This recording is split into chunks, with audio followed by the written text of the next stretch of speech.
You're listening to Relay Theology, a podcast that considers contemporary philosophy of religion from a naturalist or atheist perspective.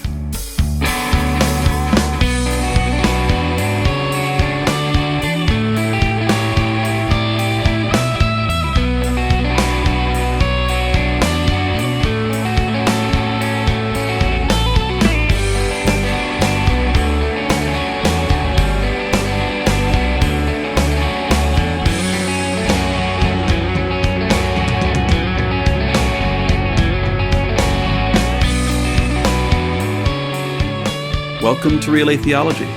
My name is Justin, and with me today is philosopher Dr. Michael Hemmingsen.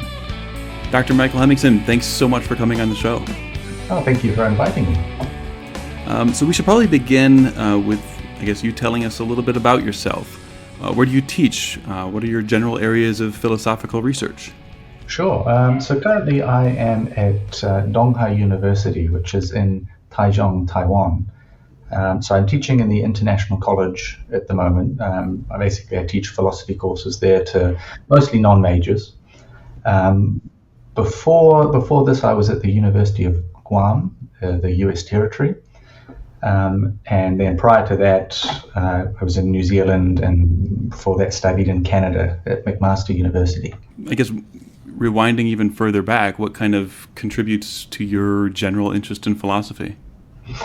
I think my case is probably pretty typical. I just was always interested in philosophical kinds of questions, even if I didn't know that's what they were at the time.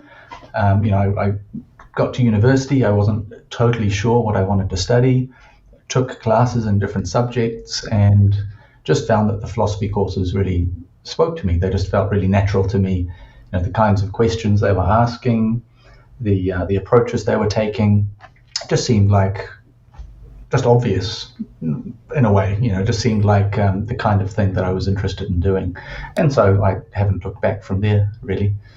Talking about the paper that we're going to be discussing today, within philosophy of religion, do you yourself hold any, what you would call religious beliefs? Well, usually I'm pretty coy about my own views. Sure. It may seem a little bit odd to say it, but I'm not sure that religious beliefs or lack of religious beliefs necessarily has a lot to do with doing the philosophy of religion. For myself, I'm not really persuaded by any of the philosophical arguments for the existence of God. And if that's the case, then belief in God really has to be a personal matter, right? Sure. And as a personal matter, I'm not sure how much of a role it can play in doing philosophy, right? Because philosophy involves kind of public reasoning. It involves relying on premises that, at least in principle, you can persuade others of. And I'm not sure that a personal belief in God is that kind of premise, if you know what I mean. Okay. Yeah, fair enough. So I think in that sense, I'm not sure religious belief really comes into it much. Of course, I think, to do philosophy of religion, you have to take seriously both the idea that there could be a God, right, and that there may not be a God. I think if you're not willing to take both of those views seriously, I'm not sure there's much of a point in discussing these kinds of questions. And I think in saying that too, there are certainly things that I don't really give much credence to. So, for example, I can't really make sense of the idea of the devil, for example, or hell. So really, as soon as these things come up in a discussion, I more or less check out. I'm just, I've got nothing to say. I'm not really interested. But I think what I take to be the more central ideas of theistic belief, existence of God, and so on, I take more seriously. I'm willing to credit. Yeah, absolutely. So I wanted to bring you on to discuss your recent paper, SoulMaking and Social Progress. I guess before we dive into that paper, could you give kind of a brief summary of your central point in that paper?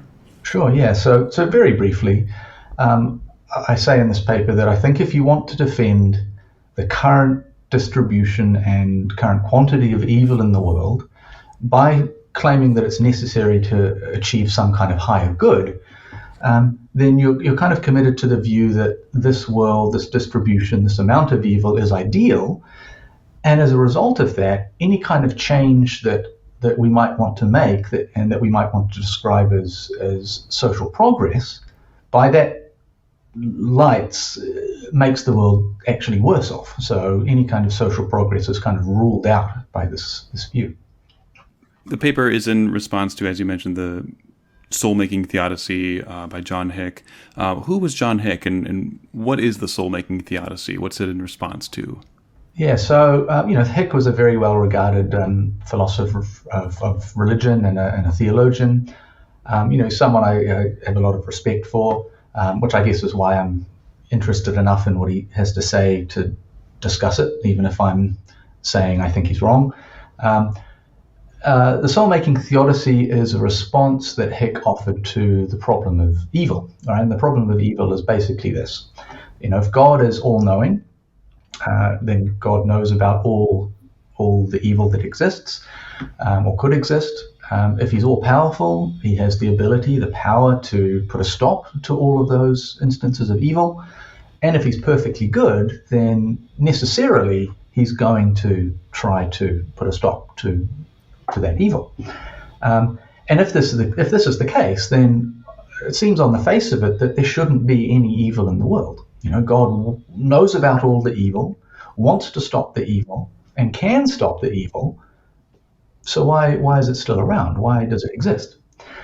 And so I think the really important thing to note is the absolute nature of these qualities, right? Omniscience, omnipotence, and omnibenevolence, right? Because there's a huge difference between being extremely powerful, being like a Zeus, and being able to do literally anything, being a theistic God. So I think for an absolute being, an omnipotent being, really no action is any more or less costly than any other action. Right? It's just as easy for an omnipotent God to nudge a pebble than it is to create a universe out of nothing or to alter the laws of nature. Right? When you're infinite, I think the kind of distinctions like easy versus difficult, they just disappear. So again, the problem is basically saying, look, given a being like that, a being who could easily stop all of this evil and wants to stop all of this evil, presumably, how could there possibly be evil in the world? So the idea is there's sort of only three options here. First is you can drop one of the omni characteristics of God. So you can say God is either not omnipotent or not omniscient or not omnibenevolent, which I don't think is desirable from either a doctrinal or a philosophical point of view, and leads to some kind of troubling ideas. So for example, we can imagine an all-powerful, all-knowing God who is not all good and so is perfectly happy to allow gratuitous evils, or even to really just not really care much about what happens to human beings, which I think is a kind of terrifying idea. Or alternatively, we need to find some kind of explanation for how the existence of evil is consistent with the existence of a theistic God with these qualities. Or finally, we can conclude on the basis of this argument that a theistic God cannot exist. So Hick's soul-making theodicy is a response of the second kind. It's basically saying, here is an explanation for how the existence of evil is consistent with the existence of a theistic God. And he argues that the existence of evil is necessary in order to allow us to develop our moral characters, right? He thinks if there's no evil to overcome, there's no possibility of becoming the kind of person who fights against evil or opposes evil, right? So he thinks there are certain virtues that require evils for us to overcome for their development in the first place. And he thinks that these virtues are so valuable that their existence outweighs the existence of the evils that are necessary to bring them about, right? So the idea would be the best possible world is a world where evil exists plus these virtues exist, rather than a world that has no evil but also no virtue of this kind, right? And if that's the case, then he thinks this is an explanation for why a perfect God would allow evils to exist, because a world with those evils is the best possible world. So you write that the most obvious objection to this schema, however, is that there does not seem to be any clear reason why God should create humans as initially imperfect rather than creating them as perfect from the start. Could you kind of develop that further for us? Sure, yeah. I mean, the idea here is it seems that there should be a cost-free way of bringing about those virtues. Right, because what are virtues? Virtues, right? They're just stable qualities of character. So an all-powerful God, presumably, could just snap his metaphorical fingers and bring into existence beings with all the qualities of character that are desirable, right? What are angels if not that kind of being? Right. And so it still seems that we lack an explanation for why evils exist. If God could have just snapped his fingers and brought into existence beings with, possessing of all of these virtues, then God could have created a world with no evil, but also with all the virtues that we desire, right? But he didn't do that. So again, the question is, why not? So in response to the problem that you raise, John Hick gives two considerations that he views as justifying a perfect God in creating humans as imperfect. His first consideration is that we must be created spiritually immature or at an epistemic distance in order to preserve our very ability to freely come to know and to love God. Do you see that as a kind of plausible response to the kind of question that you're initially raising against this view? I don't. I don't find it particularly plausible. It's not something I dispute in this particular paper. It's just not the focus of the paper. Right. But I confess to not really understanding why we couldn't still freely choose God, even if we were created without epistemic distance. I mean, and to understand why, I think we can take ordinary kinds of epistemic claims, right? So like you look at the sky, you go outside, you look at the sky, you see that the sky is blue, right? And you form a belief, on the basis of that experience. Now, I don't think it's appropriate to describe that as saying you choose to believe that the sky is blue. Right. It's not a choice. So long as everything is working the way it should, it's unavoidable that you're going to form the belief that the sky is blue. But at the same time, I think it's odd to describe the formation of that belief as unfree, right? So I think a similar kind of thing could be said about epistemic distance. If you're created without epistemic distance from a theistic God, I think probably you would inevitably love him, right? I don't think you'd have a choice in the matter in the sense of being able to do otherwise. Mm. But it seems to me that's just a reflection of your faculties working properly, right? If you were to correctly perceive an infinitely good and infinitely powerful being, what other response would be reasonable, right? So I think there's a similar kind of issue here to discussions that come up in the question of free will, compatibilism, and so on, right? Hard determinists and libertarians about free will, they both recognize that causal determinism, the idea that every effect has a cause, means that we are inevitably caused to do what we do, right? And as a result of this, hard determinists, they conclude that we don't have free will because they accept causal determinism. And libertarians say, no, we're still free after all, but only because causal determinism isn't true, right? We're not always caused to do what we do. There are some completely free decisions that we make. But in the view of compatibilists, framing the question in this way kind of mistakes different senses of the word cause, right? Confuses the idea of something just happening naturally as a matter of cause and effect with the idea that some will is forcing you against your will to do a certain thing, right? And I think Hick is making a similar kind of mistake here, right? So we would have a natural response to perceiving a being like God, but that's not saying that God is forcing his will on us, that he's forcing that response on us. It's not an imposition on our will.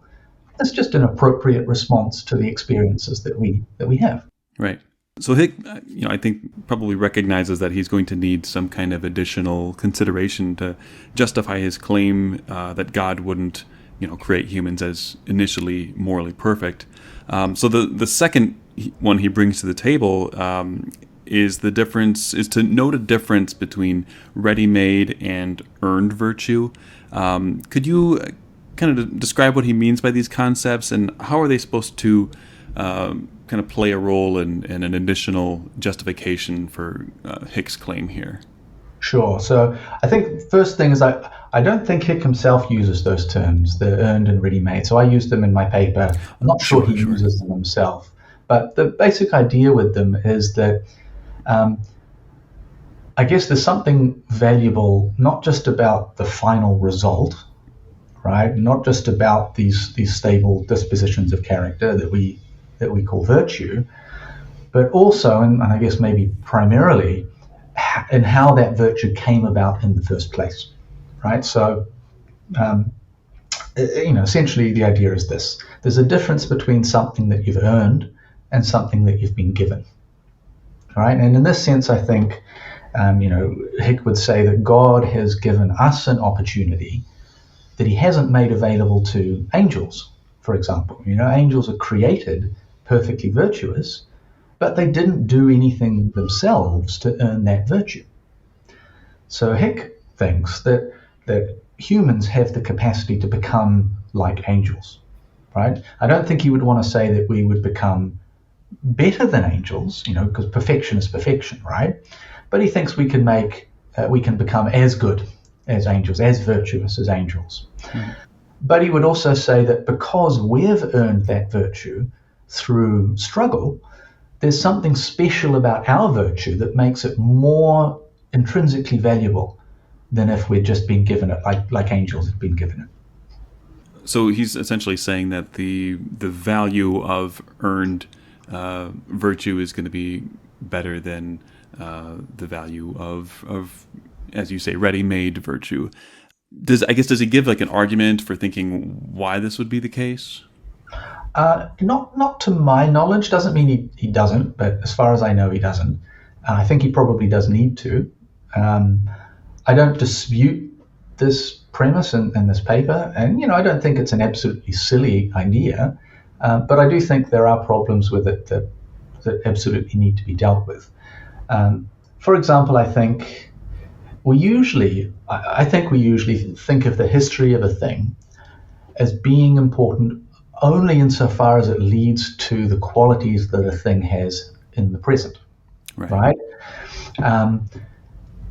And I think the natural way to think about earned virtue is along similar lines, right? So the idea would be, because of the history of earned virtue, it's a little bit different than ready-made virtue after it's developed, right? It's in some sense better, it's maybe more robust than ready-made virtue. So, for example, we might imagine that, perfectly good angels who have ready-made virtue, maybe they might still have the potential to sin because of the quality of their ready-made virtue. But by contrast, perfectly good humans who had earned their perfect virtue through struggle, maybe because of that history would never, the possibility of sin is no longer on the table, right? And the idea would be, this is because earned virtue is just a better kind of virtue.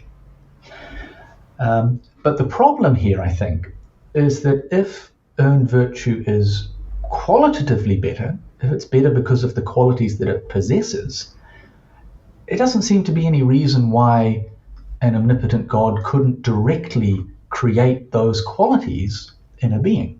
Mm-hmm. So it's just not clear why God couldn't create angels with earned virtue just by creating the particular qualities that are required. And if God could create angels with earned virtue, then God could have created humans with earned virtue. And if so, why didn't he do that? Well, why do we have to experience all of the suffering to get that earned virtue the hard way when we could have got it from the start and we wouldn't have had to have these evils in our lives to begin with? Right. Yeah, so I think the other alternative, though, is that the process of earning virtue matters in some way that doesn't get reflected in the ultimate qualities of that virtue. But I personally am just not totally sure how to make sense of that idea. As you mentioned, you kind of grant this assumption for the sake of argument. Your paper then goes on to argue that ultimately Hick is aimed at the moral progress of humankind, but when we explore what that could mean, things get a little bit ambiguous because there are different ways to understand the concept of progress or of advancement. Could you kind of make that distinction for us? Sure. Yeah. So I think this distinction is relatively straightforward. Basically, I think we can understand progress in a more experiential kind of way, right? So an advanced society, a society that's progressed, is happier or it's healthier, or people's lives are better in some kind of way. Or we could understand progress in, I think, a more character-focused way, right? So a society that's more advanced, that's progressed, is a society with more virtuous people in it. Maybe the average level of virtue in that society is higher than a less advanced society. So if Hick adopts that first view, intuitively this would seem to be rather plausible. However, you argue that this potentially has an awkward fit for Hick in his theodicy here. Could you kind of explain what you mean by that? Sure. Yeah, I think this is probably the least best option for soul-making theodicists, because put simply, Hick argues that we need suffering and we need evil in order to have the opportunity to develop our virtues, right?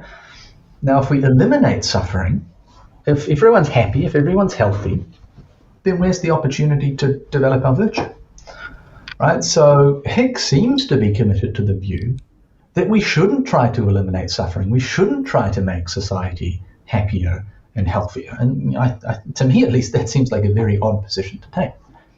I mean, couldn't he object, though, that no matter how much we progress in our virtue, that there's always going to be some suffering there to continue our soul building, essentially? Couldn't that be a response that he could go with here? Yeah, he could, and he may be right, but I still think there are problems. So, for example, let's imagine that our society, somewhat implausibly, but let's imagine our society has the perfect distribution and the perfect amount of suffering to advance this soul-making project, the development of our virtue.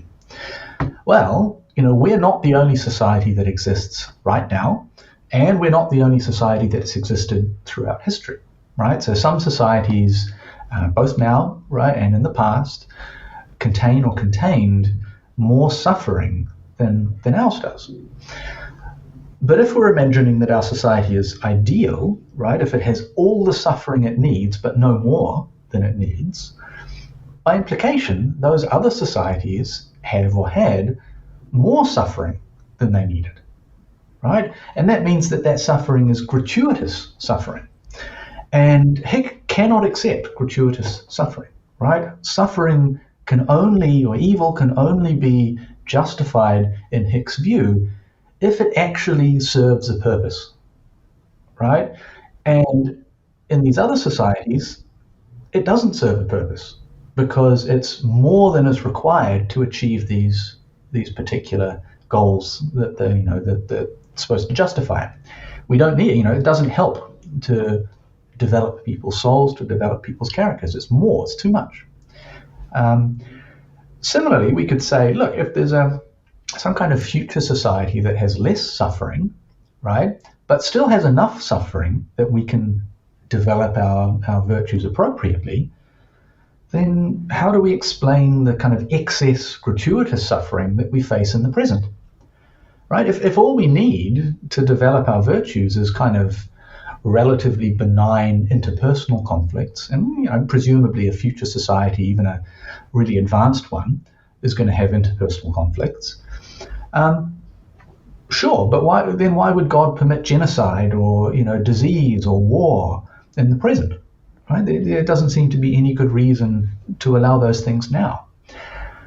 Now, of course, we may still have natural evils, so we might have earthquakes and floods and storms and disease and things like that, right?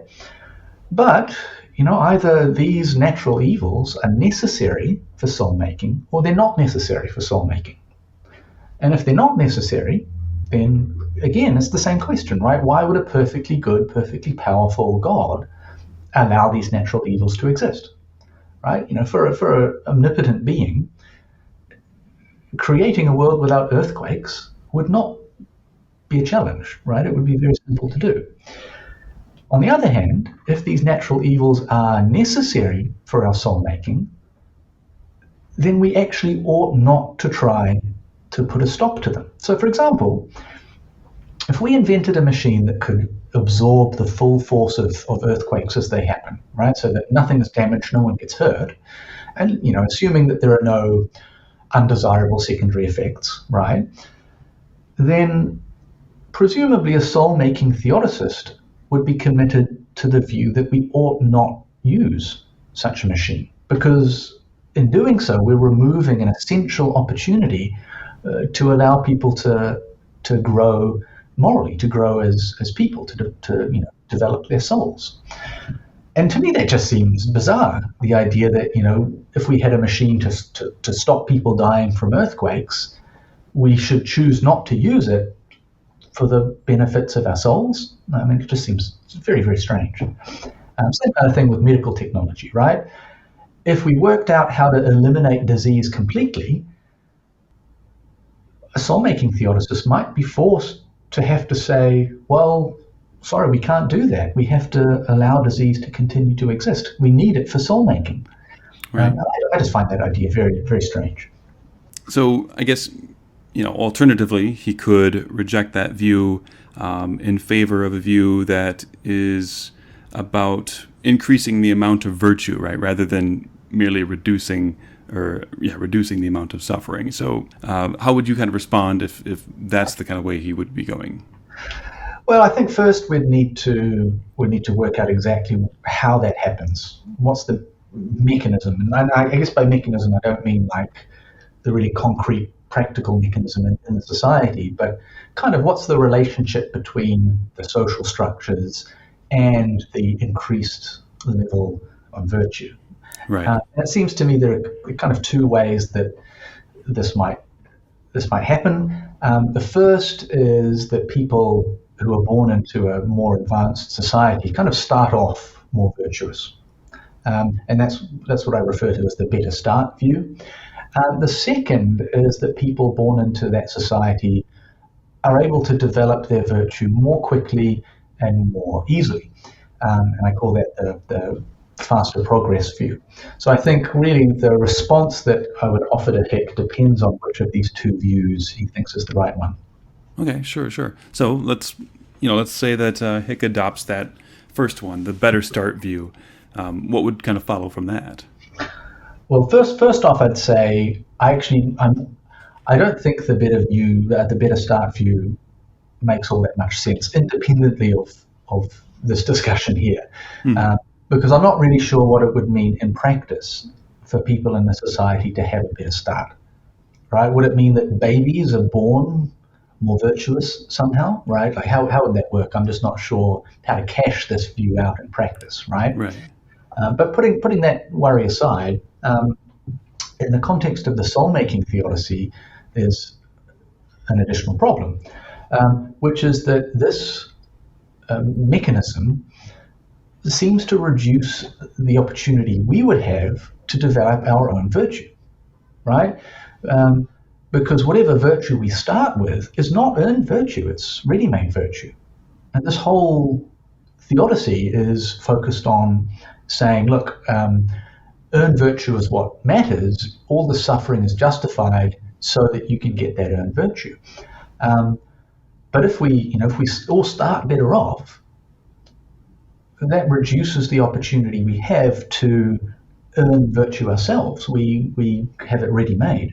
And I think then it kind of undermines the purpose of the whole theodicy. It makes us worse off in the long run to have a better start if earned virtue is what matters. So then what if you were to go with the kind of faster progress view? Yeah, I think this view, practically speaking, makes a lot more sense to me.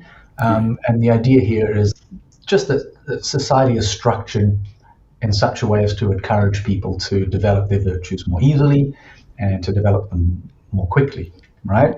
I also think this is probably the path that a soul-making theodicist should take if they want to defend their view against my argument here. I think it's the most plausible sort of response. But I worry here is that I think this still has the potential to put moral advancement and the kind of more experiential account of social progress, so happiness and so on, quite sharply at odds, right? Mm-hmm. So in other words, if it turns out that the way of achieving faster moral progress is to increase the amount of suffering, to give people more opportunities to develop their virtue, a soul-making theodicist would have to say, all right, great, let's go with that. Right, which I think is, again, a little bit odd. Now, I don't think this is a knockdown argument here against the soul-making theodicy, but if this approach does commit us to opposing, social progress, and I think the more practical, everyday sense of reducing suffering, which I think is probably people's common sense idea of social progress, then I think that's kind of a mark against the plausibility of the soul-making view. Okay, so at this point, it appears as though advocates of the soul-making theodicy really do seem to be, in a sense, committed to opposing social progress in this way. That's obviously pretty counterintuitive. Though you've considered that there might be some additional objections.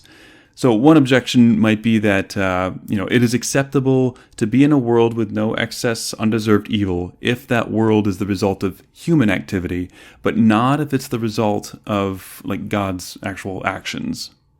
Yeah, I mean, I just can't see why it makes a difference, right? What matters to Hick about a world with no undeserved suffering is that in that world we would no longer have a reason to fight evil, right? And I think that's true regardless of whether that world was brought about by God or by human beings, right? There's no obvious difference between the two. So if God ought not to do it, we ought not to do it as well. And what's more, I think, soul-making is about trying to become more like God. And if that doesn't involve, making the same decisions God would make under the same circumstances, then what could that possibly involve? So I think this sort of commits us to a view in which God's goodness and our ideal goodness are actually not the same thing. They're separate from each other in some kind of way. And I'm just not generally a fan of views that see God's goodness and our ideal goodness as being unrelated. I think it leads to a lot of problems. Another objection you consider is, even if such a society is ultimately undesirable, we nevertheless ought to act to bring it about, since moral growth consists precisely in our trying to eliminate the evil and suffering of others. Yeah, I mean, I think this view is basically, or this objection is basically saying, hey, we ought to actively try to make the world worse. Right. We know that eliminating gratuitous suffering and evil takes away the possibility of soul-making. And soul-making is the valuable thing that supposedly justifies all of this, right? Right. It's the whole point. So what kind of moral person would consciously choose, with full knowledge of the consequences, to eliminate the possibility of future people developing their virtue?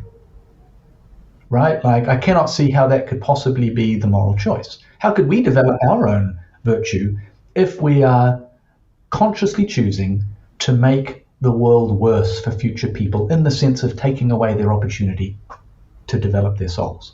I guess a third objection you raise here, you say, social progress is perfectly acceptable since natural evil is enough and is randomly distributed enough to leave us with a world with real opportunities for moral development.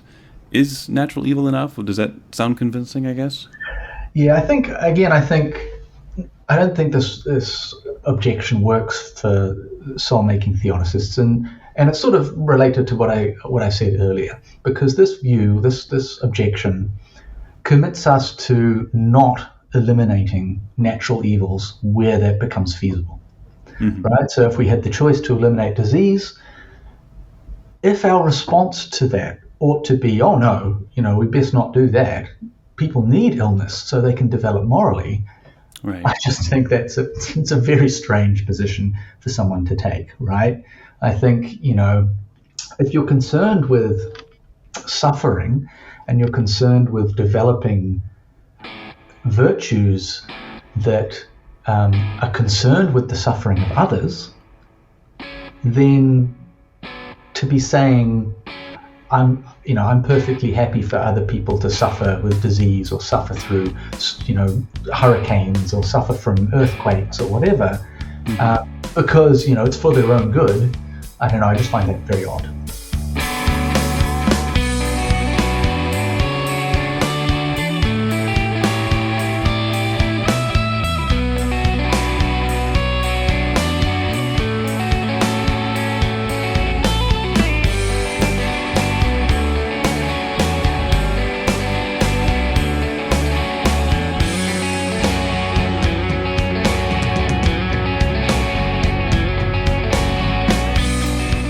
If you appreciate the content and tone of what Real A Theology has to offer, please consider writing a review on iTunes or sharing an episode on social media. We also have a Patreon to which you can make a small recurring donation per episode in support of the show. Music is from the Chicago-based band Casserole. We would also like to thank our patrons: Aiden Armstrong, Jason, Robin Willems, Ed Atkinson, Kashi Samaro-Rira, Kim Bushkowski, Anthony Lawson, Jeffrey Rubinoff, Brandon McCleary. My name is Justin Schieber, and yes, I'm back.